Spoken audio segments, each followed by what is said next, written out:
Hello दोस्तों, मेरा नाम है डॉक्टर शांतनु भार्गव और आप देख रहे हैं भार्गव बायोलॉजी क्लासेस। हमारा जो digestion and absorption topic start था उसका हम लेक्चर नंबर 4 पढ़ने वाले हैं। आइए देखते हैं। और आज हम पढ़ने वाले हैं फिजियोलॉजी ऑफ डाइजेशन। अभी तक हमने क्या पढ़ा था? डाइजेस्टिव सिस्टम की एनाटॉमी एंड हिस्टोलॉजी, मतलब वो कैसे बना होता है। आज हम पढ़ेंगे हमारा जो खाना है वो डाइजेस्टिव सिस्टम के अंदर डाइजेस्ट कैसे होता है और इसमें आपको पूरा एंजाइम का रोल नजर आएगा।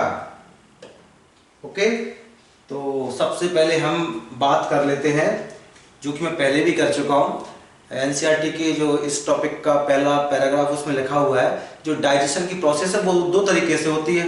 एक तो होती है फिजिकल और दूसरी होती है केमिकल। फिजिकल को लिखा है मैकेनिकल। तो जब हम फूड के फिजिकल फॉर्म को चेंज करेंगे उसको हम बोलेंगे मैकेनिकल डाइजेशन, जैसे कि मैस्टिकेशन हुआ, चर्निंग हुआ। ओके, और केमिकल डाइजेशन में क्या होगा, हम फूड के जो कंटेंट उसकी केमिस्ट्री चेंज कर देंगे। अगर स्टार्च से माल्टोज बन गया या माल्टोज से ग्लूकोज बन गया, ये सब किस में आ जाएगा? बायोकेमिकल प्रोसेस में या बायोकेमिकल डाइजेशन में। ठीक, तो आपको जो मैकेनिकल डाइजेशन उसके दो ही एग्जांपल याद कर लेना आप। पहला होता है मैस्टिकेशन। मैस्टिकेशन में क्या करते हैं हम? फूड को च्यू करते हैं, चबाते हैं, सलाइवा मिक्स होता है और उस चबाने के बाद वो एक बॉल फॉर्म में कन्वर्ट हो जाता है। उस बॉल को हम स्वेलो करते हैं, उसको हम बोलते हैं डिग्लूटिशन। और यह एक रिफ्लेक्स प्रोसेस है, मतलब अपने आप हो जाएगा। आपका बोलस अगर गले में गया तो वो रुक नहीं सकता। बचपन में आपने कंचे खेले होंगे ना, हम जब खेलते थे तो कई बार पॉकेट नहीं होती थी उस टाइम पर, तो मुंह में रखते जाते थे। कई बार कंचा यहाँ पे गया तो सीधा गया। सुबह जाते थे, पता नहीं खेतों में देखने कहीं साइड निकल जाए, मतलब ये प्रैक्टिकल बात है, देखा है मैंने। तो उस अगर आपका खाना यहाँ तक पहुंच गया तो अपने आप चला ही जाएगा, वो रिफ्लेक्स प्रोसेस है। ओके, फिर एक चर्निंग मूवमेंट भी आती है। चर्निंग मूवमेंट में क्या होता है, इसमें आपको एक स्ट्रॉन्ग वेव लाइक कॉन्ट्रैक्शन होते हैं जिससे फूड चर्न होता है और छोटे छोटे पार्टिकल्स में कन्वर्ट होता है, जिससे वो लास्ट में काइम बन जाता है। ओके, और एक और नाम आता है पेरिस्टैल्टिक मूवमेंट, जो alternate contraction and relaxation of muscularis layer है एलिमेंट्री कैनाल की, उसको हम बोलते हैं पेरिस्टैल्सिस या पेरिस्टैल्टिक मूवमेंट। एक वेव लाइक मूवमेंट है जो खाने को नीचे धकेलती है। और ये जो पेरिस्टैल्सिस है ये इसोफेगस और स्टमक में बहुत ही क्लियर विजिबल होती दिखाई देती है। ठीक है, और आइए देखते हैं, मैं स्टार्ट कर देता हूँ। तो डाइजेशन को पहले माउथ से स्टार्ट करेंगे। तो माउथ में मेनली क्या निकलता है? सलाइवा निकलता है। ओके, और सलाइवा में एंजाइम होता है सलाइवरी एमाइलेज, या इसी को हम बोलते हैं टाइलिन। क्या बोलते हैं इसी को? हम टाइलिन भी बोलते हैं। मैं यहां पर लिख नहीं रहा हूं, बस थोड़ा सा आपको बता देता हूं। टाइलिन। ओके, तो आपने जो स्टार्च खाया उस पर सलाइवरी एमाइलेज या टाइलिन काम करेगा। और सलाइवा का पीएच कितना होता है? 6.8। एग्जैक्ट आंसर बोलूं 6.85, मतलब लगभग 7 के बराबर है। वैसे आंसर क्या हो जाएगा? Slightly acidic. ओके, और ये जो स्टार्च है वो काय में कन्वर्ट हो जाएगा? माल्टोज में।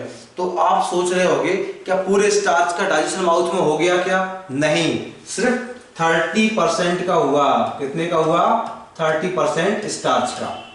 ओके, वो भी कब होगा? जब आप अच्छे से खाने को च्यू करोगे और सलाइवरी एमाइलेज को एक्ट करने का टाइम दोगे।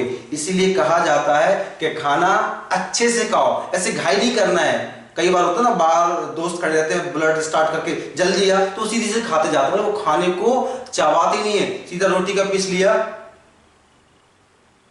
तो ये अच्छा नहीं है, इससे अच्छा खाओ मत। ओके, तो खाने को आप अच्छे से मुंह में रखो, टाइम दो, तब जाके 30% स्टार्च का डाइजेशन होगा।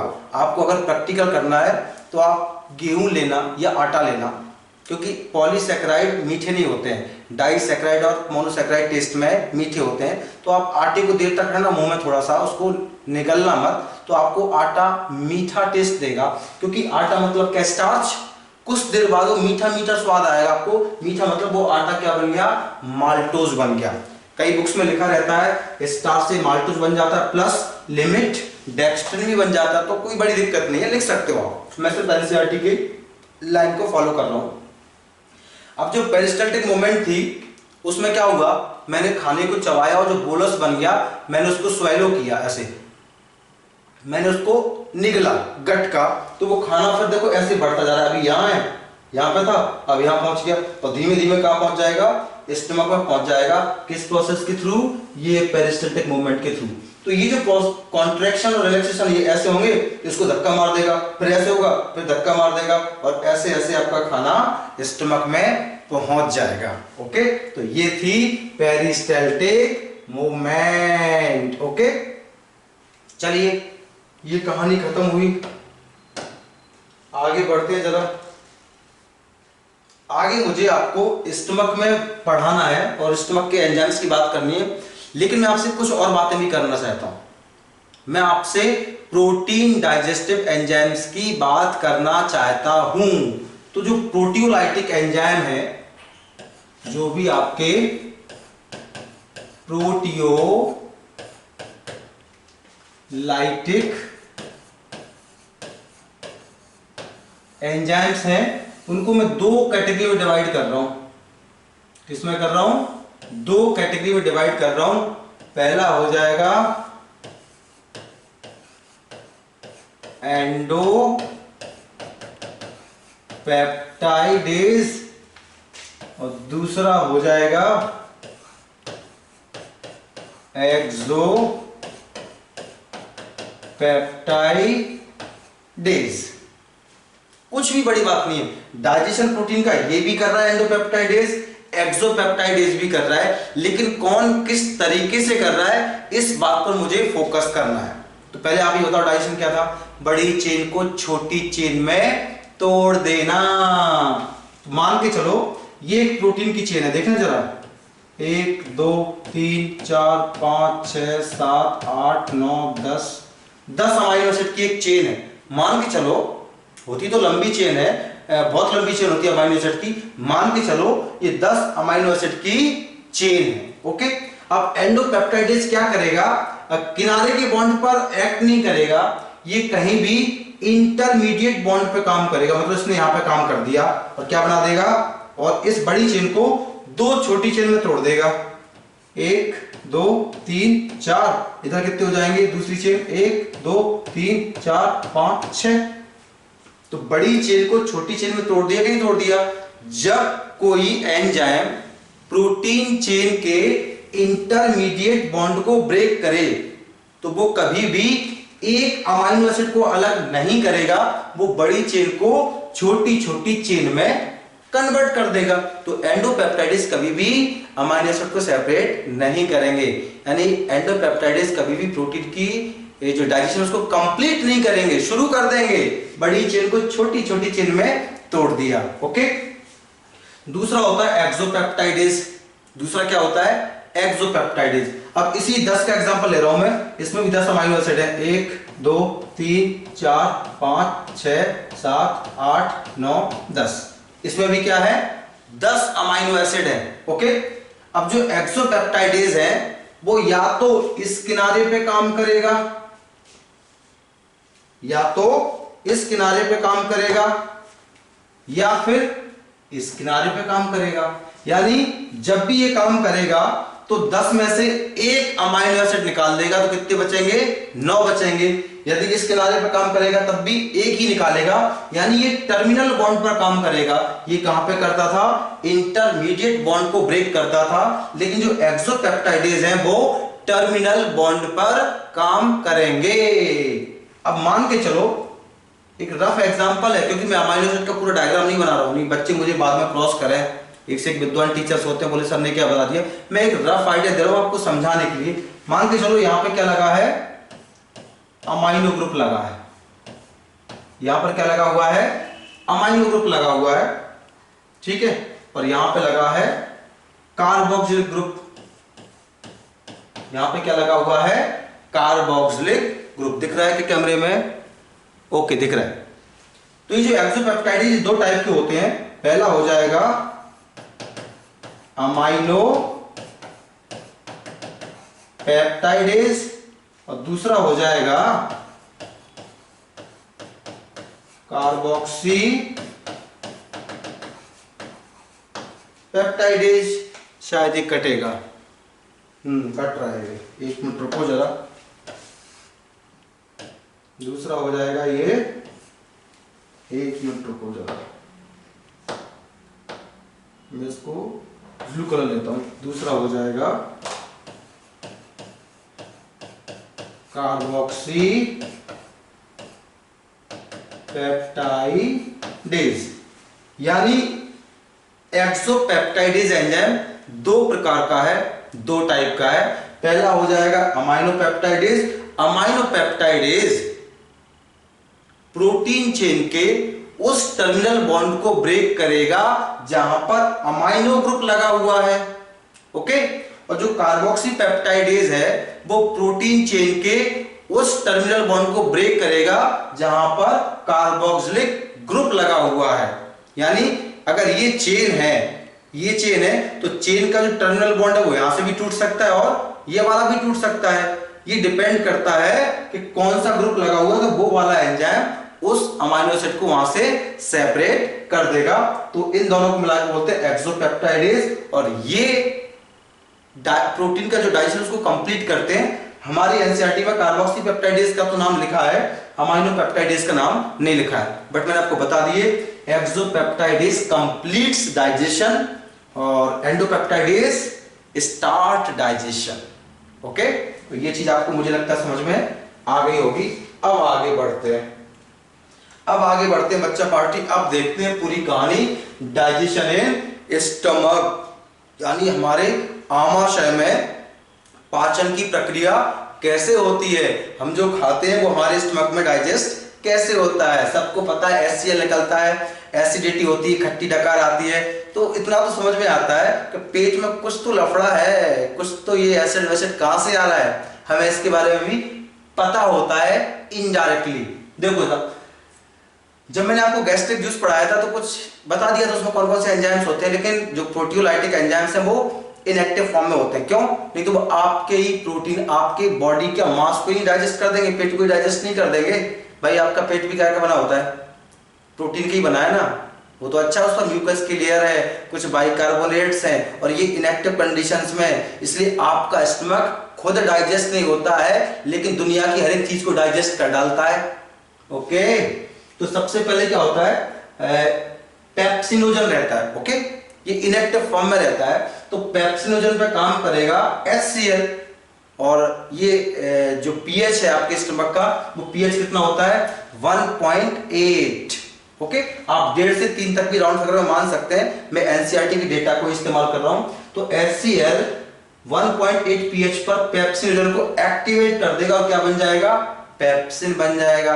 अब ये पेप्सिन क्या है, एक्टिवेटेड एंजाइम है। अब ये प्रोटीन को डाइजेस्ट कर देगा, तो करवाते हैं।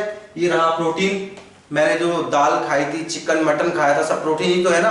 तो इस प्रोटीन पर काम करेगा पेप्सिन, पीएच कितना होगा 1.8, और ये इस प्रोटीन को डाइजेस्ट करके क्या बना देगा, प्रोटियोजेज, पेप्टोन्स, जिसको बोलते हैं पेप्टाइड्स। अब बच्चे बोलते हैं ये क्या चीज है, ये समझ में नहीं आ रहा है क्या है, प्रोटियोजेज क्या है। कुछ नहीं है बेटा, प्रोटीन एक बहुत लंबी चेन होती है अमाइनो एसिड की, ठीक है। तो 20-25 से ऊपर की जो चेन है उसको बोल देते हैं प्रोटियोजेज, 10 के आसपास की चेन होती है उसको बोलते हैं पेप्टोन्स, और 5 से कम होती है उसको बोलते हैं पॉलीपेप्टाइड, और 2 अमाइनो एसिड की चेन को बोलते हैं डाइपेप्टाइड। तो इनसे डरना मत। इन सब का मतलब ये हुआ कि जो प्रोटीन बहुत लंबी चेन थी उसको छोटी छोटी चेन में तोड़ दिया गया।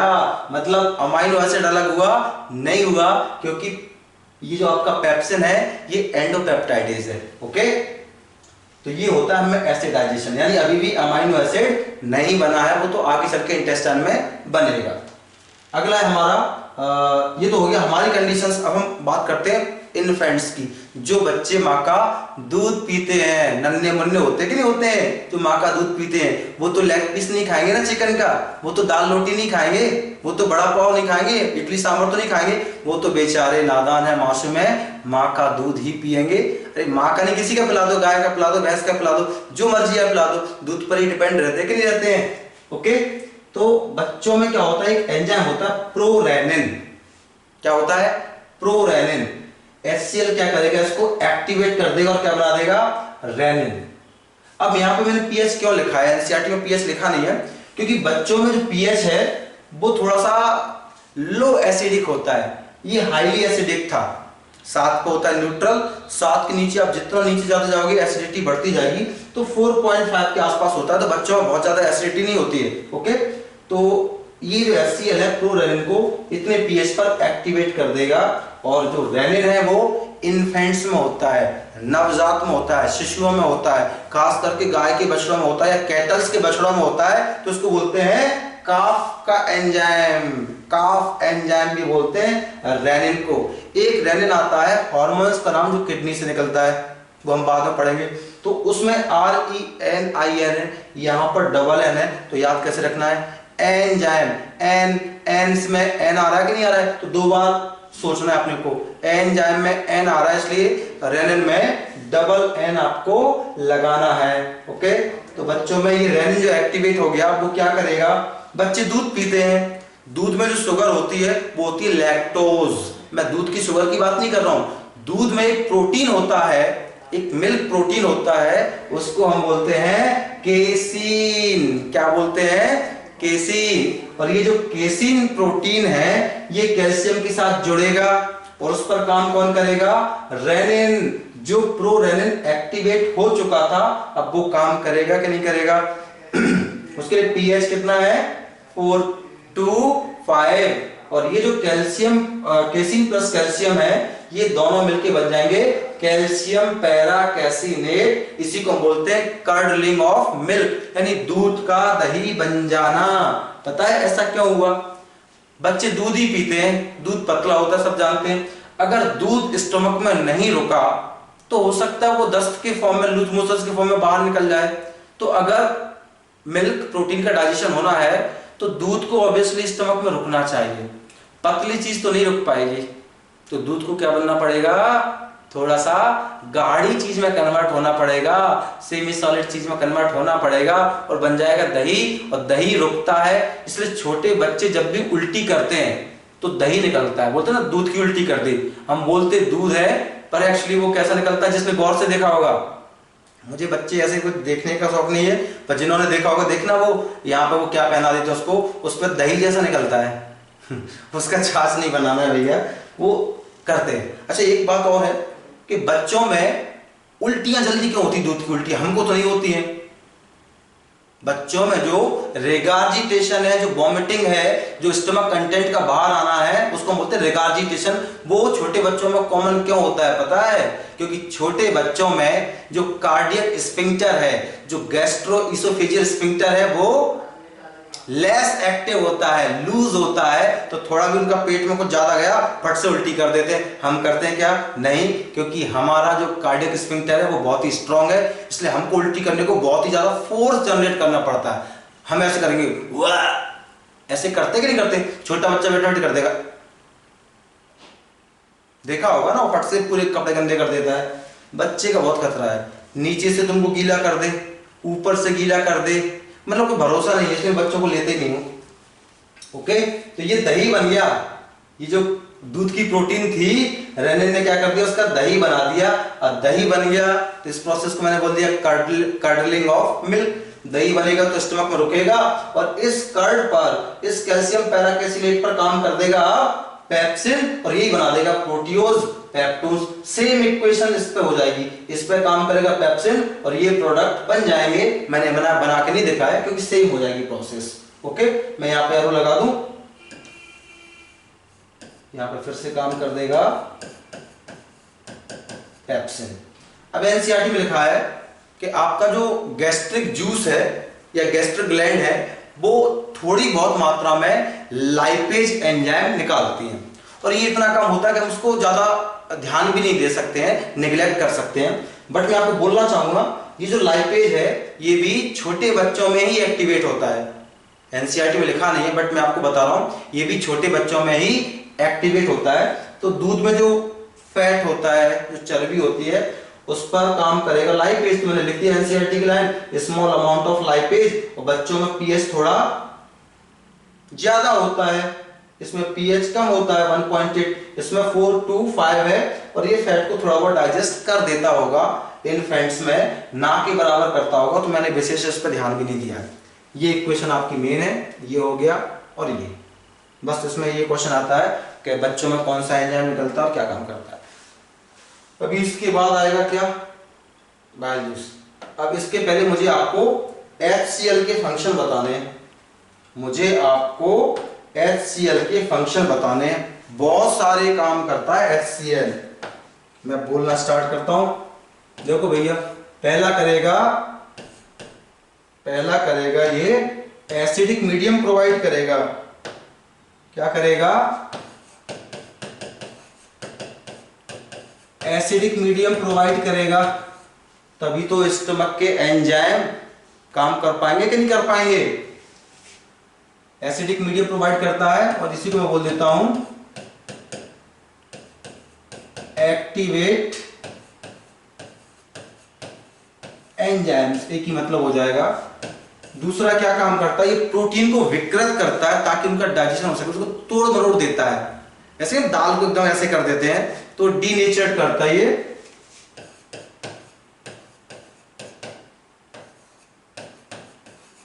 डीनेचर्ड ऑफ प्रोटीन, मतलब प्रोटीन को डैमेज कर देता है ताकि जो प्रोटियोलाइटिक एंजाइम है वो उस पर आसानी से काम कर सके। और क्या करता है ये, एंटी माइक्रोबियल होता है, यानी आपने अगर खाना खाया, हाथ अगर अच्छे से नहीं भी धोए तो जो बैक्टीरिया वायरस जाते होंगे उनको ये मार देता होगा। ओके, और क्या काम करेगा ये,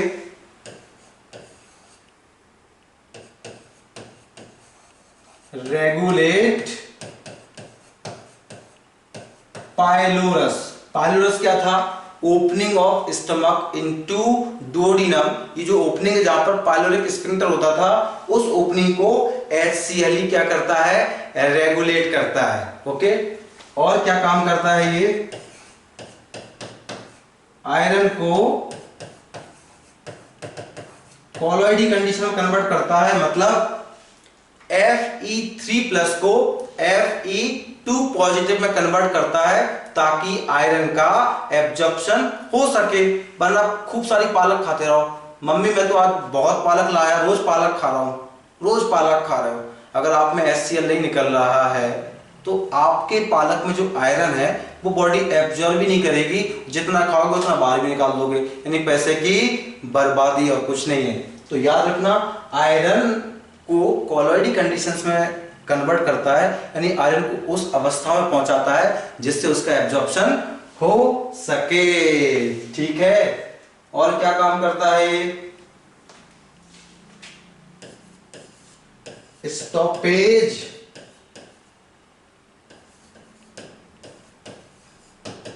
सलाइवा। अब जैसे ही आपका बोलस जाएगा, स्टमक में पहुंच जाएगा, तो HCl कह देगा भाई सलाइवरी ग्लैंड अब तू सलाइवा मत बना, क्योंकि खाना तो यहां पर आ चुका है। तो ये बहुत सारे काम होते हैं, जितना बोलूं उतना कम है, पर मेन जो काम हो सकते हैं वो मैंने यहां पर डिस्कस करने की कोशिश की है। ओके, अच्छा, कई बार पेट में छाले हो जाते हैं, हमने देखा है, तो सोचो आपके स्टमक की अगर म्यूकोसा को कोई डैमेज कर दे, पतला हो जाए, तो यही HCl उसमें चुभेगा, जलन पैदा करेगा, उसी को तो हम बोलते हैं पेप्टिक अल्सर। ओके, और जो आपको एसिडिटी की समस्या आती है वो भी इसी HCl से आती है। तो ये अच्छा भी है, लेकिन अगर इसका प्रॉपर मैनेजमेंट नहीं है तो ये दिक्कत वाला भी काम करते हैं। जैसे आपने देखा होगा, मैं आपको एग्जाम्पल दे रहा हूँ, ये कितना अच्छा काम करता है। बल्चर्स वगैरह सड़ा गला मांस खाते हैं, वो तो कभी बीमारी नहीं पड़ते। हम सड़ा गला मांस क्या थोड़ा रखा हुआ भी खा लें तो बीमार हो जाते हैं। बल्चर्स तो जो मांस सड़ गया, कीड़े पड़ गए, उसको भी खा जाते हैं, तो ये तो बीमार नहीं होते, क्योंकि इनके अंदर इतना एसिड बनता है कि वो जितने भी माइक्रो ऑर्गेनिज्म है ना, सबको मार डालता है। ओके, चलो HCl के काम थे ये, आगे बढ़ते हैं, स्टमक के आगे बढ़ते हैं। अब हम जाते हैं स्मॉल इंटेस्टाइन में। Digestion in small intestine. Small intestine में 3 चीजों से डाइजेशन होता है। एक तो लिवर से निकला हुआ बाइल जूस करेगा, पैंक्रियास से निकला हुआ पैंक्रियाटिक जूस करेगा, और खुद इंटेस्टाइन का जूस जिसे हम बोलते हैं इंटेस्टाइनल जूस या सक्कस एंटेरिकस, ये तीनों जूस मिलकर डाइजेशन करेंगे। लेकिन होगा कहां पर, डुओडिनम में होगा। लार्जेस्ट डाइजेशन कहां पे होता है, सॉरी सबसे ज्यादा डाइजेशन कहां पे होता है, तो डुओडिनम में होता है। अब भले ही डाइजेशन बाइल जूस करे या पैंक्रियाटिक जूस करेगा, करेगा कहां पर, स्मॉल इंटेस्टाइन के डुओडिनम में। ओके, तो याद रखना most of digestion occurs in duodenum. Okay, तो सबसे पहले हम बात करते हैं जो डुओडिनम है उसमें आता है बाइल जूस। तो जो आपका लिवर है वो बनाता है बाइल जूस, और बाइल जूस कहां पे भरता रहता है, गॉल ब्लैडर में, वहां पर स्टोर भी होता है और कंसंट्रेट भी होता है। अब आप जो फैट खाते हो, फैट मतलब होता है ट्राइग्लिसराइड, जो आप घी और तेल खा रहे हो ना, वो आप क्या खा रहे हो, ट्राइग्लिसराइड। ट्राइग्लिसराइड में क्या होता है, मैं आपको शॉर्ट में लिख ही देता हूं यहां पर। ट्राइग्लिसराइड में होते हैं 3 फैटी एसिड। कलर चेंज कर लेता हूं, मैं ब्लैक ही ले लेता हूं। Fatty acid, fatty acid, fatty acid plus glycerol, इनको मिला के बोलते हैं ट्राइग्लिसराइड। यानी 3 फैटी एसिड और 1 ग्लिसरॉल को मिला के बोलते हैं ट्राइग्लिसराइड। तो आपके फैट्स जनरली क्या होते हैं, ट्राइग्लिसराइड्स। तो जो बाइल जूस आएगा, तो बाइल जूस में क्या होते हैं, बाइल सॉल्ट्स, और भी चीजें होती है, पर मेन चीज क्या है, बाइल सॉल्ट्स, जिसका नाम क्या था, sodium glycolate and sodium taurocholate. और ये बाइल सॉल्ट्स क्या करेंगे, फैट को इमल्सिफाइड करेंगे। आप दही की लस्सी बनाते हो ना, उसी प्रोसेस को हम क्या बोलते हैं, इमल्सिफिकेशन। तो ये जो बाइल सॉल्ट्स है ये इमल्सिफिकेशन ऑफ फैट्स कर देंगे, मतलब फैट को छोटे छोटे ड्रॉपलेट्स में कन्वर्ट कर देंगे, और उन ड्रॉपलेट्स को बोलते हैं मिसेल्स। क्या बोलते हैं उनको हम, मिसेल। और आप आगे पढ़ोगे हमें जो फैट का एब्जॉर्प्शन है वो भी मिसेल के फॉर्म में होता है। तो कुल मिला के जो फैट का इमल्सिफिकेशन हुआ, तो उससे फैट छोटे छोटे ड्रॉप्स में टूटा, जिससे उनका सरफेस एरिया बढ़ गया, ताकि लाइपेज एंजाइम उस पर बहुत अच्छे से एक्ट कर सके, काम कर सके। ओके, और ये एकमात्र ऐसा जूस जिसमें कोई डाइजेस्टिव एंजाइम नहीं है, बस ये काम करने की वजह से इसको हम डाइजेस्टिव जूस में पढ़ते हैं, क्योंकि इनडायरेक्टली उसमें हेल्प करता है। ओके, अगला है जो बाइल जूस है वो लाइपेज एंजाइम को भी एक्टिवेट करता है, एक्चुअली एक्टिविटी को बढ़ाता है। लाइपेज तो वैसे ही ऑलरेडी एक्टिव रहता है, एक्टिविटी को बढ़ाता है, बट एनसीईआरटी में लिखा है, तो मैं भी कह रहा हूं कि लाइपेज एंजाइम को एक्टिवेट करता है। और क्या काम करता है ये, इंटेस्टाइन में जाके क्या करेगा, ये वहां पर एल्कलिटी प्रोवाइड करेगा। एल्कलिटी प्रोवाइड करेगा, कैसे करेगा मैं आपको बताता हूं। ये स्टोमक है, तो स्टोमक में जो खाना बना था आफ्टर चर्निंग, उसको हम बोलते हैं कायम।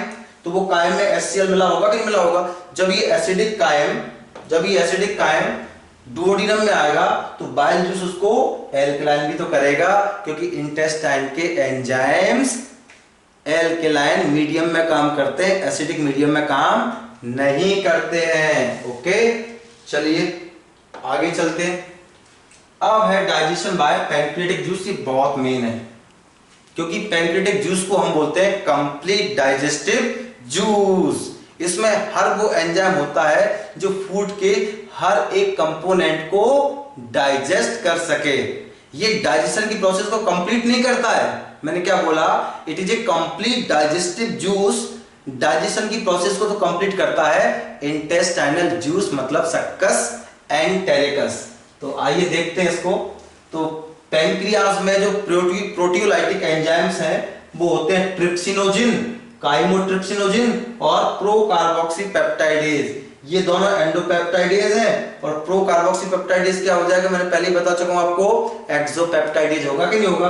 तो ये इनएक्टिव फॉर्म में है। तो सबसे पहले जब पैंक्रियाटिक जूस डुओडिनम में आएगा, तो डुओडिनम में कुछ एंजाइम्स निकलते हैं। जो इंटेस्टाइनल जूस है उसमें भी तो एंजाइम्स होते हैं ना, तो उसमें एक एंजाइम होता है एंटेरोकाइनेज, या इसी को बोलते हैं एंटेरोपेप्टाइडेज। क्या बोलते हैं, एंटेरोपेप्टाइडेज। तो जो क्या करेगा, ये जो ट्रिप्सिनोजन है ये इनएक्टिव कंडीशन में है, तो ये एंटेरोकाइनेज ऑफ डुओडिनम या स्मॉल इंटेस्टाइन वो क्या कर देगा, ट्रिप्सिनोजन को एक्टिव कर देगा। क्या कर देगा, उसको एक्टिव कर देगा। इनएक्टिव ट्रिप्सिनोजन को एंटेरोकाइनेज ने क्या कर दिया, एक्टिवेट कर दिया। अब जो एक्टिव हो गया ट्रिप्सिन, वो बाकी के बचे हुए सबको एक्टिवेट कर देगा। देखो क्या कहानी है, मतलब थोड़ा सा एक्टिव तो पहले खुद हो गया, फिर खुद बचे हुए खुद को भी एक्टिवेट कर रहा है और बाकी के को भी कर रहा है। इस प्रोसेस को बोलते हैं ऑटो कैटालिसिस। यानी ये ट्रिप्सिन पहले खुद एक्टिव हो गया, फिर बचे हुए ट्रिप्सिनोजन को भी खुद ही तो एक्टिव कर रहा है कि नहीं कर रहा है। This process is called auto catalysis, खुद को ही एक्टिवेट करना। तो देखो ये जो इनएक्टिव है खुद और ये बाकी के बचे हुए, इन पर काम करेगा ट्रिप्सिन, और ट्रिप्सिनोजन जो थोड़ा बहुत यहां हो गया था एक्टिवेट, जो बचा हुआ है वो यहां पर हो जाएगा, और काइमोट्रिप्सिनोजन एक्टिव हो गया, प्रो कार्बोक्सी पेप्टाइडेज भी एक्टिव हो गया, क्या बन गया, कार्बोक्सी पेप्टाइडेज। अब चलो बात करते हैं, कुछ प्रोटीन तो स्टमक में डाइजेस्ट हो गया था, प्रोटियोज बन गए थे, पेप्टोन्स बन गए थे, पॉलीपेप्टाइड बन गए थे, ओके। लेकिन अभी भी कुछ प्रोटीन बचा हुआ है ना, देखो पेप्टोन्स और प्रोटियोज ये क्या बन गए थे, स्टमक में, लेकिन पूरा प्रोटीन तो डाइजेस्ट नहीं हुआ था ना, तो कुछ प्रोटीन अभी बचा हुआ है, कुछ पार्शियली डाइजेस्टेड प्रोटीन है। इन पर काम करेंगे ये एंजाइम और क्या बना देंगे, डाइपेप्टाइड्स। क्या बना देंगे, डाइपेप्टाइड बना देंगे, दो अमीनो एसिड की चेन बना देंगे। हालांकि एनसीईआरटी में लिखा है डाइपेप्टाइड भी बनाएंगे और पॉलीपेप्टाइड, 5 से लेके 3 अमीनो एसिड तक की चेन है, उसको बोलते हैं पॉलीपेप्टाइड। एक को बोलते हैं अमीनो एसिड, 2 को डाइपेप्टाइड, 3 को ट्राई, 4 को टेट्रा, पेंटा। तो जो 3 से 5 तक है वो पॉलीपेप्टाइड चेन ही कहलाते हैं, तो डाइपेप्टाइड प्लस पॉलीपेप्टाइड में कन्वर्ट कर देते हैं, ओके। अब यहां पर एक क्वेश्चन और बनता है, ये जो काइमोट्रिप्सिन है हम लोगों में ये दूध को डाइजेस्ट करता है, मिल्क प्रोटीन को डाइजेस्ट करता है, ओके। तो कुल मिला के ट्रिप्सिन और काइमोट्रिप्सिन ये एंडोपेप्टाइडेज है क्योंकि बीच के बॉन्ड तोड़ेंगे, ओके। और जो कार्बोक्सी पेप्टाइडेज है ये क्या करना स्टार्ट कर देगा, टर्मिनल बॉन्ड को तोड़ना स्टार्ट कर देगा, यानी कुछ कुछ अमीनो एसिड यहां पर बनना स्टार्ट हो गए। अभी सारे नहीं बने, कुछ बनने लगे, क्योंकि ज्यादातर तो क्या होता है ट्रिप्सिन और काइमोट्रिप्सिन, तो अभी भी सारी की सारी चेन्स टूट रही है छोटी छोटी चेन्स में, और यहां पर नाम दे देते हैं छोटी चेन्स के लिए डाइपेप्टाइड, ठीक है। तो ये पैंक्रियाटिक प्रोटियोलाइटिक एंजाइम ने काम किया। अगला देखो जरा, पॉलीसैकेराइड्स यानी स्टार्च, 30% स्टार्च तो आपके माउथ में डाइजेस्ट हो गया था, सलाइवरी एमाइलेज ने कर दिया था, स्टमक में कुछ हुआ ही नहीं स्टार्च के साथ। अब जो आपका पॉलीसैकेराइड स्टार्च है, अब ये कहां पहुंच गया, इंटेस्टाइन में, और पैंक्रियाटिक एमाइलेज निकलेगा, इसी को हम बोलते हैं एमाइलोप्सिन। कौन सा लोप्सिन, एमाइलोप्सिन। और ये क्या कर देगा, डाइसैकेराइड बना देगा, मतलब माल्टोज बना देगा। क्या बना देगा, डाइसैकेराइड मींस माल्टोज बना देगा, ओके। अब फैट है, फैट का भी अभी तक कुछ नहीं हुआ था, क्योंकि जो स्टमक में गैस्ट्रिक लाइपेज है वो ना के बराबर निकलता है, उसको आप निगलेक्ट ही कर दो। अभी जो फैट है वो क्या था, ट्राइग्लिसराइड था, उसका ऑलरेडी बाइल जूस ने क्या कर दिया था, इमल्सिफिकेशन कर दिया था कि नहीं कर दिया था। तो मैं तो बोलूंगा इमल्सिफाइड फैट, इमल्सिफाइड फैट। सिर्फ फैट्स क्यों लिखूं, जब इसके पहले इस पर बाइल जूस काम कर चुका है, वो इस फैट को इमल्सिफाइड कर चुका है। तो अब ये जो फैट है वो मिसल के फॉर्म में है कि नहीं, ड्रॉपलेट्स के फॉर्म में है कि नहीं, उसको बोलेंगे इमल्सिफाइड फैट्स। अब इस पर काम करेगा लाइपेज, और पैंक्रियाटिक लाइपेज का एक और नाम क्या होता है बेटा, स्टीएप्सिन। क्या होता है, स्टीएप्सिन। और वो उसको क्या बना देगा, डाइग्लिसराइड। डाइग्लिसराइड पर फिर से काम करेगा लाइपेज, और क्या बना देगा, मोनोग्लिसराइड। अब ये कैसे बनाता है मैं आपको बता रहा हूं, पिंक कलर को इस्तेमाल करके। ये जो फैट है, ये जो फैट है इसमें है 3 फैटी एसिड, देखो fatty acid, fatty acid, fatty acid और ग्लिसरॉल। आपको छोटा दिख रहा होगा, आप जूम करके देख लेना। 3 फैटी एसिड ग्लिसरॉल को मिला के बोलते हैं ट्राइग्लिसराइड। अब लाइपेज ने काम किया तो वो एक फैटी एसिड अलग कर देगा और क्या बना देगा, diglyceride plus fatty acid, 3 fatty acid में से एक फैटी एसिड अलग हो गया कि नहीं हो गया, तो कितने बचेंगे, 2 फैटी एसिड और ग्लिसरॉल, तो उसको नाम दे दिया डाइग्लिसराइड। उस पर फिर से काम कौन करेगा, लाइपेज, तो वो क्या करेगा, एक फैटी एसिड को और निकाल देगा, तो मोनोग्लिसराइड में कितने बचेंगे, एक फैटी एसिड और एक ग्लिसरॉल। कुल मिला के फैट का फैटी एसिड में कन्वर्ट होना क्या कहलाता है, डाइजेशन। तो देखो कुछ यहां पे निकल गए, कुछ यहां पे निकल गए, कुछ पे आगे काम किया जाएगा। ओके, अब है आपका न्यूक्लिक एसिड। न्यूक्लिक एसिड मतलब होता है DNA and RNA. Nucleic acid क्या है, डीएनए और आरएनए है कि नहीं, तो इन पर काम करेगा न्यूक्लिएज। अब ये जो न्यूक्लिएज एंजाइम है ये भी तो 2 टाइप का हो सकता है, ये भी तो 2 टाइप का हो सकता है, डीएनएज एंड आरएनएज। न्यूक्लियस तो कॉमन नाम हो गया न्यूक्लिक एसिड के लिए। अब न्यूक्लिक एसिड 2 टाइप का, डीएनए आरएनए, तो ये 2 स्पेशल बन जाएंगे ना, डीएनएज एंड आरएनएज। तो जो न्यूक्लिक एसिड उस पर काम करेगा न्यूक्लियेजेस, और क्या बना देगा, न्यूक्लियोटाइड्स बना देगा।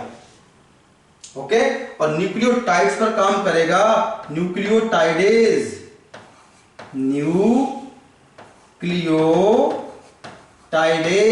और क्या बना देगा, nucleosides plus phosphoric group. Okay, तो डीएनए आरएनए का डाइजेशन भी चालू हो गया कि नहीं हो गया, कंप्लीट नहीं हुआ पर शुरू तो हो गया कि नहीं हो गया। तो न्यूक्लियोटाइड बना, न्यूक्लियोटाइड पे काम किया न्यूक्लियोटाइडेज ने, तो क्या बन जाएगा, न्यूक्लियोसाइड प्लस PO4। अब आगे चल के न्यूक्लियोसाइड पे भी काम हो जाएगा। ओके, तो ये पूरी कहानी है अपनी पैंक्रियाटिक जूस की।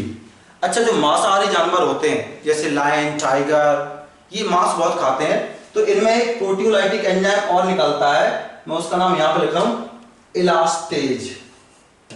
क्या निकलता है, इलास्टेज।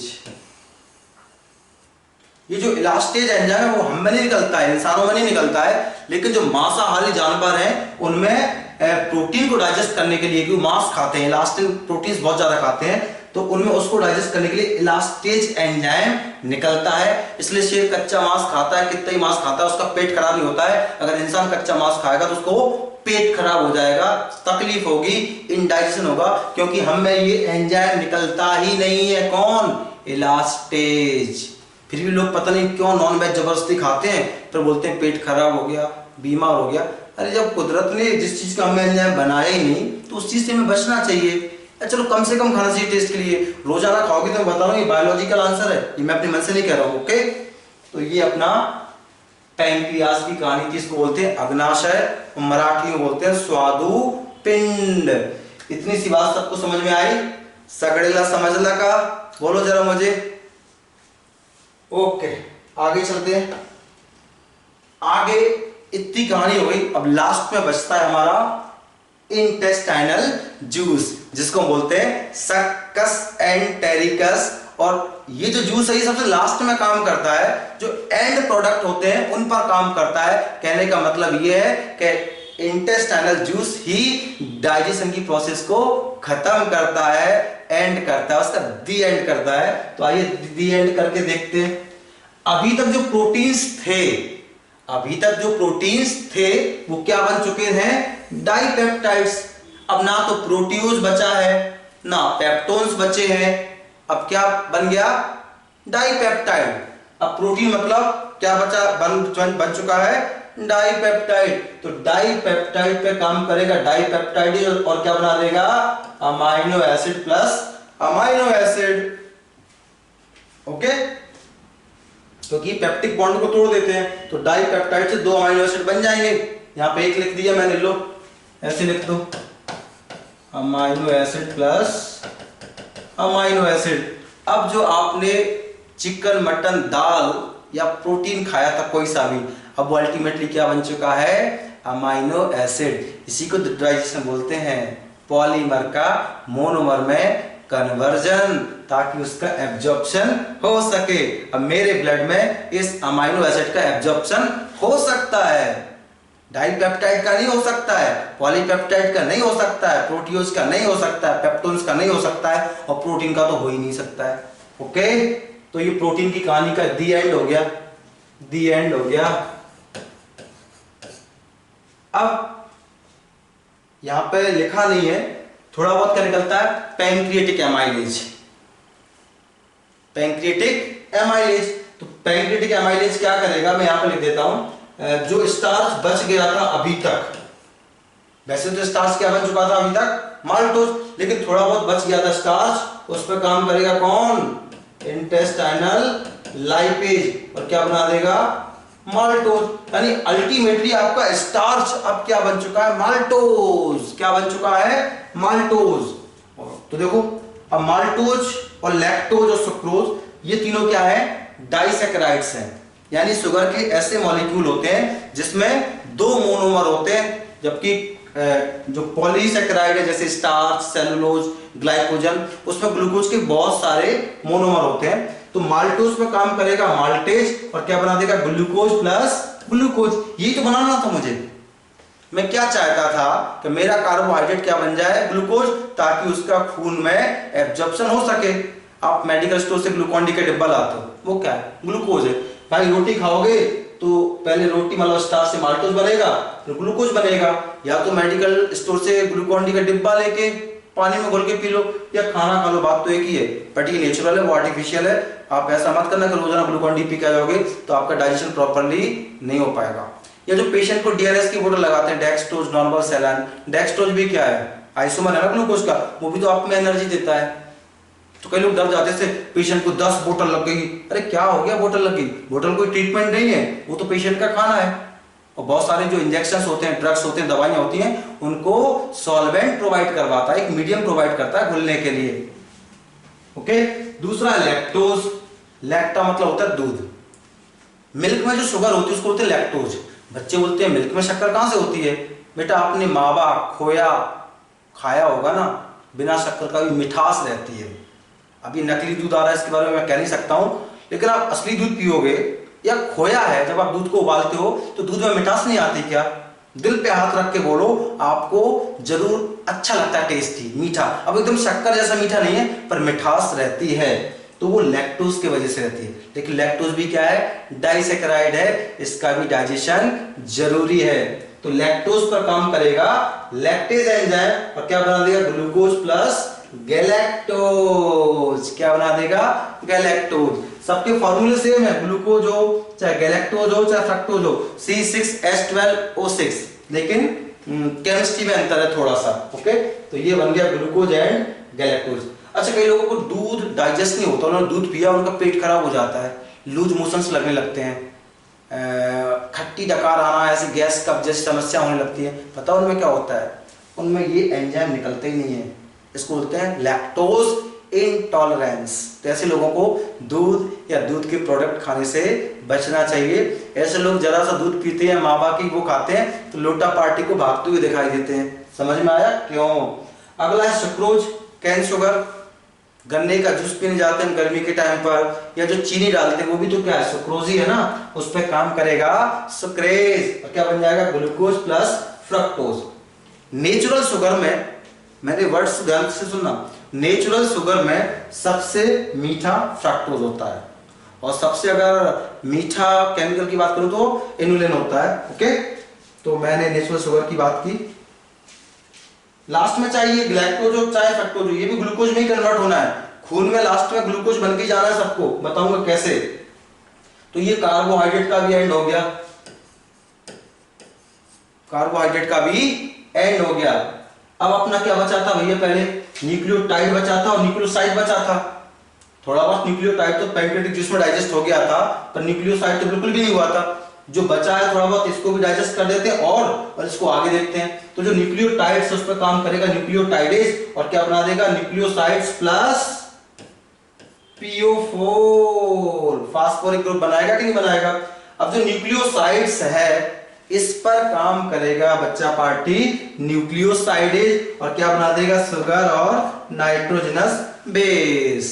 नाइट्रोजनस बेस में क्या आता है, प्यूरिन, पायरिमिडीन। प्यूरिन में आएगा एडेनिन ग्वानिन, और पायरिमिडीन में आएगा साइटोसिन थायमिन, और इन्हीं का आगे मेटाबॉलिज्म होगा जिससे इंसानों में यूरिक एसिड बनेगा। यूरिया हम पे बनता है हमारे अंदर प्रोटीन मेटाबॉलिज्म से, लेकिन जो यूरिक एसिड है वो तो हमें किससे बनता है, नाइट्रोजनस बेस से बनता है। ओके, और ये शुगर से पेंटोस शुगर है, इस शुगर का आगे चल के देख लिया जाएगा क्या करना है। ओके, अगला जो हमने फैट खाया था, ट्राइग्लिसराइड खाए थे, उससे क्या बन गए थे, डाइग्लिसराइड एंड मोनोग्लिसराइड। ट्राई नहीं बचे थे, यानी मोस्टली जो डाइजेशन है वो पैंक्रियाटिक जूस ऑलरेडी कर चुका होता है। अब बचे अपने पास डाई और मोनो। डाई में क्या है, 2 फैटी एसिड और 1 ग्लिसरॉल। मोनो में क्या है, 1 फैटी एसिड और 1 ग्लिसरॉल। इस पर लाइपेज काम करेगा और क्या बना देगा, फैटी एसिड और ग्लिसरॉल। यानी लास्ट में फैट बन गया फैटी एसिड, कार्बोहाइड्रेट बन गया ग्लूकोज, और प्रोटीन क्या बन गया, अमाइनो एसिड। तो ये भी फैट का एंड हो गया, ये इसका एंड हो गया। इसी को हम बोलते हैं डाइजेशन। यानी आपने जो कुछ खाया था उसको उस फॉर्म में कन्वर्ट कर दिया गया, उसकी केमिस्ट्री इस तरीके से चेंज कर दी कि अब वो आपके ब्लड में एब्जॉर्ब हो सकता है। समझ में आया, समझा सबको? नहीं समझा तो कमेंट बॉक्स में मुझे कमेंट करते रहना। मैंने बोला मैं आपके हर एक क्वेश्चन का आंसर देने की पूरी कोशिश करूंगा। अब डाइजेशन इन लार्ज इंटेस्टाइन, मैंने हेडिंग तो डाल दी डाइजेशन इन लार्ज इंटेस्टाइन, लेकिन लार्ज इंटेस्टाइन में कोई डाइजेशन होता ही नहीं है। बस सिर्फ मैं आपको लार्ज इंटेस्टाइन पर फोकस करना चाहता था, तो मुझे हेडिंग ही बनानी पड़ी। समझे? तो देखो, no significant digestive activity occurs in the large intestine. Large intestine में कोई भी डाइजेस्टिव एक्टिविटीज नहीं होती है, वहां पर कोई भी एंजाइम नहीं निकलता है। तो फिर ये क्या करता है? जब ये डाइजेस्टिव एक्टिविटीज नहीं करता है तो ये करता क्या है, ये भी तो मुझे बताना पड़ेगा। आइए मैं आपको बताता हूं। ये करेगा एब्जॉर्प्शन ऑफ सम वाटर, ठीक है, मिनरल्स का एब्जॉर्प्शन करेगा और कुछ दवाइयों का भी एब्जॉर्प्शन करेगा। बच्चे लोग हर जगह ड्रग्स का मतलब पता क्या निकालते हैं, कोकेन, हेरोइन, मॉर्फिन। अगर मैं बोल दूं ना भार्गव सर तो ड्रग लेना स्टार्ट कर दिया है, तो बच्चे लोग पागल हो गए, इस तरह ड्रग लेते हैं क्या? उनको वही नजर में आएगा कोकेन या फिर पता नहीं क्या क्या दिमाग में आएगा। ड्रग्स मतलब होता है दवाइयां, लिखा होता है ना मेडिकल स्टोर पे, ड्रगिस्ट एंड केमिस्ट। ओके, तो अपने अपने थॉट्स हैं, जो आदमी जैसा होता है वो उस चीज के बारे में वैसा ही सोचता है। तो मैंने इसलिए बता दिया कि आप बोलोगे सर पता नहीं, मैंने अगर बोल दिया मैं ड्रग लेता हूं तो आप सोचेंगे क्या हो रहा है ये। चलो ठीक। और क्या करता है, ये सीक्रेशन ऑफ म्यूकस करता है, म्यूकस को निकालता है। और म्यूकस क्या करता है, जो अनडाइजेस्टेड वेस्ट पदार्थ है, जो अनपचा हुआ और अनएब्जॉर्बेबल फूड है, उनको आपस में, उन पार्टिकल्स को आपस में बांध देगा और लुब्रिकेट कर देगा ताकि उनका इजी पैसेज हो जाए। और लुब्रिकेट करने के बाद जो उसने बांधा है, देखो एडरिंग किया है, उस सबको बोलते हैं फीसेस। इसने लिखा नहीं है, मैं लिख देता हूं, उसको बोलते हैं फीसेस, मल। जो हम लोटा पार्टी में निकालते हैं सुबह सुबह, उसको बोलते हैं फीसेस। तो जो अनडाइजेस्टेड सब्सटेंस है, पदार्थ है, वो आपस में बंध जाएंगे, म्यूकस उनको बांध देगा। ओके, देखो एडरिंग मतलब बंध जाएंगे और उनको म्यूकस लुब्रिकेट भी कर देगा ताकि उसका इजी पैसेज हो जाए, क्योंकि उसको सीधा निकलना है ना एनस से। तो ये था आपका लार्ज इंटेस्टाइन की। हम देखते हैं एनसीईआरटी का पेज नंबर 264 है, इस पर जो पैराग्राफ है उसके बारे में मुझे बात करनी है। ओके, तो देखिए जरा, यहां पर लिखा है अनडाइजेस्टेड अनएब्जॉर्ब सब्सटेंस, यानी जो खाना आपका डाइजेस्ट ही नहीं हुआ है और जो एब्जॉर्ब नहीं हुआ है उसको हम बोलते हैं फीसेस, मतलब बोलते हैं मल। जो हम लोटा पार्टी में निकालने जाते हैं वही इसको बोलते हैं। ओके, अभी जो फीसस है वो सीकम में एंटर कर जाएगा, और सीकम क्या है, लार्ज इंटेस्टाइन का स्टार्टिंग पार्ट है, और वहां पर जो वॉल्व होता है उसको बोलते हैं इलियोसिकल वॉल्व। यानी ये जो इलियोसिकल वॉल्व है, ये इस अनडाइजेस्टेड और अनएब्जॉर्ब फूड सब्सटेंस यानी फीसेस को इलियम से सीकम में तो आने देगा, लेकिन सीकम से वापस बैकवर्ड फ्लो नहीं होने देगा। Prevents the backward flow of faecal matter. अब ये जो फीसेस है वो टेम्पोररी, नॉट परमानेंटली, क्या लिखा है, टेम्पोरली स्टोर होगा कहां पर, रेक्टम में, जब तक कि उसका डेफिकेशन नहीं हो जाता है, जब तक कि हम उसका इजेशन नहीं कर देते, मतलब बाहर नहीं निकाल के आ जाते हैं। ओके, तो अगर मान के यहाँ पर किसी ने परमानेंट स्टोर कर लिया, कई लोग होते हैं ना आलसी, वो जाते ही नहीं है, अरे आज नहीं यार, जबकि आपको जाना चाहिए था, वो एक दिन कंट्रोल ही कर जाते, इतने आलसी होते हैं। तो आपने अगर इसको परमानेंट स्टोर करने की कोशिश की तो आपका जो फीसेस है वो सड़ेगा, उसमें बैक्टीरियल रिएक्शंस होंगे, फर्मेंटेशन भी होगा, और फिर वो आदि तरह तरह की ब्लास्ट करेगा, गंदी गंदी गैसेज निकालेगा। तो इससे बचना तो बेहतर होगा इसको टेम्पोररी ही स्टोर करो, परमानेंट स्टोर करने की कोशिश मत करो। आगे देखो, ये जो एक्टिविटीज हैं एलिमेंट्री कैनाल की या गैस्ट्रोइंटेस्टाइनल ट्रैक्ट की, ये नर्वस सिस्टम के कंट्रोल में रहते हैं और हार्मोनल कंट्रोल में रहते हैं। यानी नर्वस सिस्टम भी कंट्रोल करेगा और हार्मोनल सिस्टम भी कंट्रोल करेगा, ताकि उनके बीच में एक प्रॉपर कोऑर्डिनेशन हो सके उनके अलग अलग पार्ट्स में। तो पहले हम न्यूरल कंट्रोल की बात करते हैं। इसमें लिखा है साइट मतलब देखकर, स्मेल मतलब सूंघकर, और इसमें लिखा नहीं है थॉट्स, सोचकर भी, हियरिंग सुनकर भी, ये भी आप बोल सकते हो, पर एनसीईआरटी में सिर्फ लिखा है साइट एंड स्मेल। तो ये जो चीजों से आप में जो डाइजेस्टिव एक्टिविटीज बढ़ेंगी वो एक्चुअली क्या कहलाता है, कंडीशन रिफ्लेक्स। और दूसरा क्या लिखा है इसमें, presence of food in the oral cavity, जब भी आपकी ओरल कैविटी में खाना होगा तब भी तो सलाइवेशन होगा, वो क्या है, अनकंडीशन रिफ्लेक्स। तो कई लोग बोलते हैं सर आपने कंडीशन रिफ्लेक्स अनकंडीशन रिफ्लेक्स क्यों बताते उस टाइम पर, आपके एनसीईआरटी में लिखा है ना, डायरेक्ट नहीं लिखा है उसने, इनडायरेक्टली लिखा है। इसलिए एनसीईआरटी में क्या लिखा है ये आपको समझना बहुत जरूरी है, इसलिए एक अच्छे टीचर का भी सिलेक्शन जरूरी है। ऐसा नहीं कि लाइन बोली रट्टा मार लो, ऐसा कुछ नहीं होता है, चीजों के मायने भी निकालना पड़ते हैं। तो मैं फिर से बोलता हूं, देखकर सुनकर, और जब भी खाना आपके मुंह में होगा तब तक आपकी ओरल कैविटी में सलाइवा का सिक्रेशन बढ़ जाएगा। जब भी अच्छा खाना बनता है मुंह पानी आता है, सूंघने पर आता है, और खाना खाते हो तो सलाइवा बनता ही है। सेम इसी तरह गैस्ट्रिक जूस का भी सिक्रेशन होगा, सेम इसी तरह इंटेस्टाइनल जूस का भी सिक्रेशन होगा। तो जब भी आपने देखा होगा कोई, हम जब खाना खाने बैठते हैं रेस्टोरेंट में तो जो वेटर होता है वो लेट होता है, तो बोलते ना जल्दी लाओ यार खाना जल्दी लाओ, क्योंकि उस समय आपको जो खुशबू आ रही है, जो आप देख रहे हो बगल वाले की थाली, उसके वजह से आप में सलाइवरी सिक्रेशन भी बढ़ रहा है, गैस्ट्रिक जूस का भी सिक्रेशन बढ़ रहा है और इंटेस्टाइनल जूस का भी सिक्रेशन बढ़ रहा है, और आपसे रहा नहीं जाता है, मतलब मन करता है कि बगल वाले की थाली का भी उठा के खा लो। ओके, ऐसा करना नहीं अपने को। तो ये जो चीजें थी वो न्यूरल सिग्नल से कंट्रोल हुई, जो मैंने अभी तक बताया, ये क्या था, न्यूरल स्टिमुलेशन था, नर्वस सिस्टम ने कंट्रोल कर लिया है। अब जो एलिमेंट्री कैनाल की मस्कुलर एक्टिविटीज है अलग अलग पार्ट की, ओके, वो मॉडरेटेड होती है कैसे, न्यूरल मैकेनिज्म से। और ये जो न्यूरल मैकेनिज्म है ये दोनों वाला है, एक तो लोकल वाला भी और सीएनएस वाला। अब इस लाइन को समझना बहुत जरूरी है, क्योंकि बच्चे बोलते सर आपने कुछ नाम एक्स्ट्रा बता दिए थे, उसका मतलब क्या है। यहाँ पे क्लियर वो कह रहा है एनसीईआरटी वाला कि जो एलिमेंट्री कैनाल की मूवमेंट है वो लोकल न्यूरॉन और सेंट्रल नर्वस सिस्टम से आने वाले न्यूरॉन दोनों से रेगुलेट हो रही है।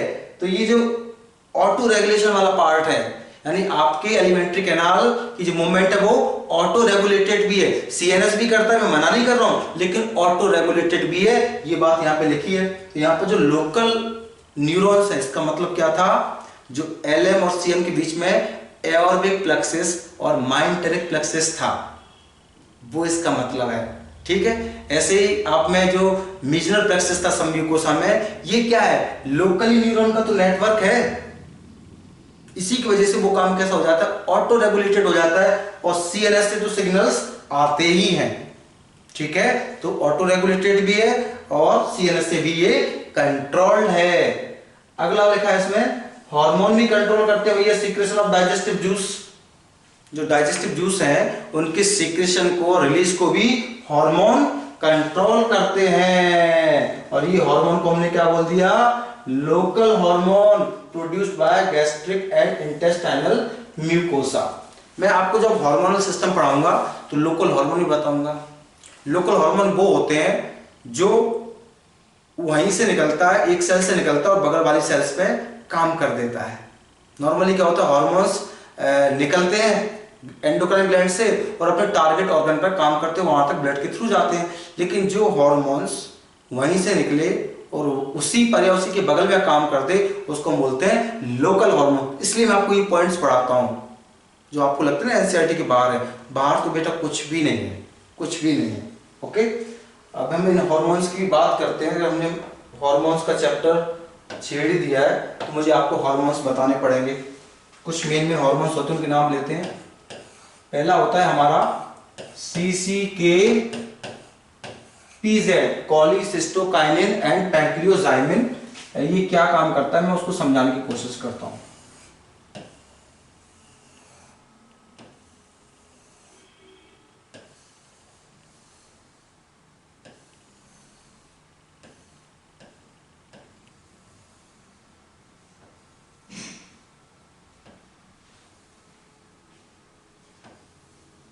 ठीक है, तो देखो कॉली मतलब क्या होता है बाइल, सिस्टो मतलब क्या होता है सिस्ट यानी गॉल ब्लैडर, और काइन मतलब होता है टू रिमूव हटाना। तो कॉलीसिस्टोकाइन क्या काम करेगा, it contract gall bladder to release bile juice. ये गॉल ब्लैडर को सिकोड़ देगा ताकि बाइल जूस निकल आए। ओके, इसी में आगे जुड़ा है पैंक्रियोजाइमिन। पैंक्रियो मतलब क्या है पैंक्रियाज, जाइमिन मतलब होता है एंजाइम, यानी it stimulate pancreas to release pancreatic juice rich in enzymes.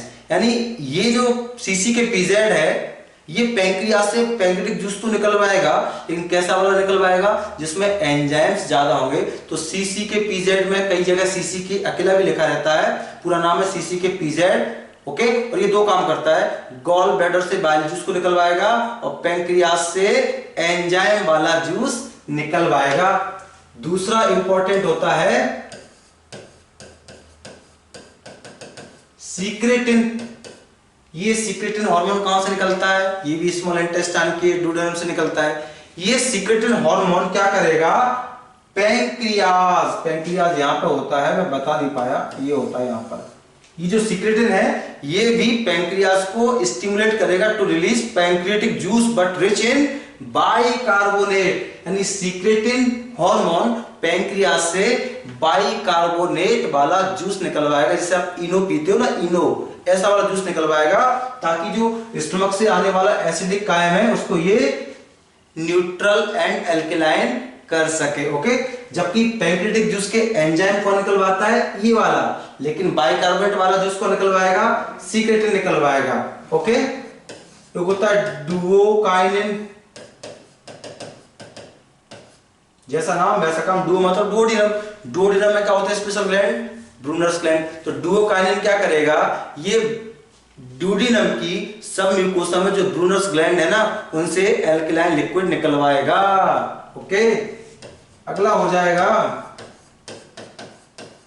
एंटेरोकाइनिन। ये करेगा जो स्मॉल इंटेस्टाइन के क्रिप्ट ऑफ लिवर कोन्स है उनको एक्साइट करेगा, स्टिमुलेट करेगा ताकि वो इंटेस्टाइनल जूस यानी सक्कस एंटेरिकस निकाले। अगला हो जाएगा विली काइनिन, जैसा नाम वैसा काम। ये विलाई की मोटिलिटी को बढ़ा देगा जिससे एब्जॉर्प्शन का रेट बढ़ सके। ओके, और क्या निकलेगा इससे, CCK PZ हो गया, सीक्रेटिन हो गया, डुओकाइनिन हो गया, एंटेरोकाइनिन हो गया, विलिकाइनिन हो गया। मुझे लगता है लगभग सभी हो गए। अच्छा, एक स्टमक से और निकलता है, मैं वो बताना भूल गया, मैं नीचे लिख देता हूं, गैस्ट्रिन। ये जो गैस्ट्रिन हार्मोन है ये स्टमक की गैस्ट्रिक ग्लैंड से निकलेगा और क्या काम करेगा, ये गैस्ट्रिक जूस के निकलने को स्टिमुलेट करेगा। ओके, क्या करेगा, गैस्ट्रिक जूस के निकलने को स्टिमुलेट करेगा। और एक और होता है, अब ये थोड़ा स्टमक का तो मैं ब्रैकेट में बंद कर देता हूं, यहां पे आ रहा है, हाँ, एक होता है एंटेरोगैस्ट्रॉन या GIP। ये जो एंटेरोगैस्ट्रॉन है या गैस्ट्रिक इनहिबिटरी पेप्टाइड है, ये क्या काम करेगा, जैसे ये एसिडिक काइम स्टमक से इसमें आ जाएगा, स्टमक खाली हो जाएगा तो एंटर गैस्ट्रोन कहां से निकलेगा, स्मॉल इंटेस्टाइन की म्यूकोसा से निकलेगा और ये यहाँ पर गैस्ट्रिक जूस के निकलने को बंद कर देगा, क्योंकि वो स्टमक में अब खाना बचा ही नहीं है तो अब इसमें गैस्ट्रिक जूस निकलना चाहिए क्या। अगर एम्प्टी स्टमक में गैस्ट्रिक जूस निकलेगा तो तकलीफ नहीं होगी, HCl आप में इरिटेशन पैदा नहीं करेगा क्या। तो जैसे ही स्टमक खाली होता है और इंटेस्टाइन में आता है तो इंटेस्टाइन ये निकालेगा और ये GIP गैस्ट्रिक जूस के निकलने को स्टॉप कर देगा। ओके, तो ये हार्मोनल कंट्रोल भी मैंने आपको बता दिया और कुछ जो हार्मोन्स हैं या डिटेल में हम बात करेंगे एंडोक्राइन सिस्टम की। तो आई होप ये लेक्चर आपको पसंद आया होगा। अगर हमारे ये लेक्चर आपको पसंद आया तो दोस्तों जी और जान से इसको लाइक कीजिए, शेयर कीजिए और हमारे चैनल भार्गव बायोलॉजी क्लासेस को सब्सक्राइब कीजिए। आपको जो भी डाउट है आप वो कमेंट बॉक्स में लिख सकते हैं। ओके, तो थैंक यू दोस्तों, स्टे हेल्दी, स्टे होम।